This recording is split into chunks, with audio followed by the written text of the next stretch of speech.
This is Luke Owen with the NPDES Stormwater Training Institute, and I'm super excited to announce our MS4 Green Infrastructure Technician course that is about a 6-hour class. It's online. We've been offering it now for 10 years in the classroom, and it's phenomenal.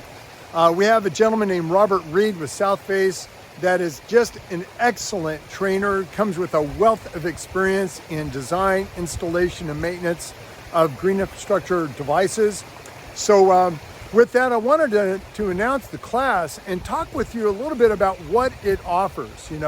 First of all, why am I shooting this video in the middle of the forest with the creek behind me?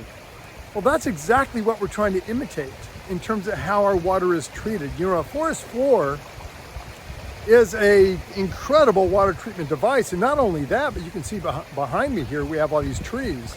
So when it rains and that raindrop hits a tree, about 40% of that rain event, for an average rain event in Georgia, is actually captured in the canopy of the tree and never even hits the ground.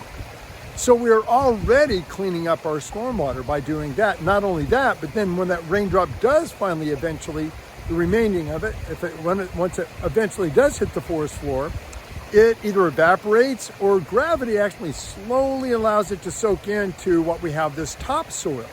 And topsoil is a real integral part of water treatment that Mother Nature has given us. Now, given the fact that we have removed most of our topsoil over the last couple of hundred years from our farming and agriculture and construction activities, what we're trying to do with the green infrastructure device is to imitate what Mother Nature has done. So sometimes, like when we put in a bioretention area, then we have to put in what we refer to as bioengineered soils, essentially just trying to imitate what Mother Nature gave us and what we do not have any longer. There's other devices as well that we'll be talking about in the course, but not only that, I wanted to mention, we're going to be identifying soil mixtures and the calculations for those materials and to be able to develop the volumes that we need for a particular BMP. We're going to know how to read a green infrastructure BMP landscape plan. We're going to be able to identify and select the appropriate plants of BMPs, identify common problems and solutions of like a pervious paved area, an area where maybe after a year, even within a year after we've installed a green infrastructure device, that it doesn't seem to be allowing water to infiltrate. We're going to be able to evaluate plant performance and know how to replace plants. And not only that, but identify the types of plants that would work best in a bioretention, in a bioswale, in an area that we're trying to get that stormwater to infiltrate. We're also going to be implementing construction sequences for BMPs. And I'm telling you, very difficult to sequence the installation of green infrastructure on construction, because usually, you're going to put your BMPs in, your GI BMPs in your last phase of construction. Well, you still have a lot of heavy equipment out there working, and a lot of people that may not even be aware that you're trying to install a green infrastructure device that's going to be infiltrating water.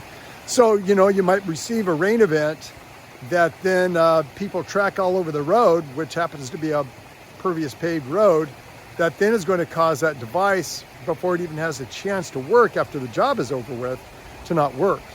So, communication with the contractors and getting people the experience to install these devices in a way that are going to work for years on end after the construction project is over with is super, super important. We're also going to know how to implement a landscape maintenance plan so that we can preserve the longevity of that green infrastructure device for as long as possible. So with that, I'm really glad that you're here. I'm looking forward to getting comments back from our online course. I think you're going to learn an awful lot. It's going to be, it's done in great detail, but also it's done in a way that's going to really be practical for you. So when you leave, you'll know what to do. Thanks so much for watching this short video, and we'll hopefully see you in a future class. Bye-bye.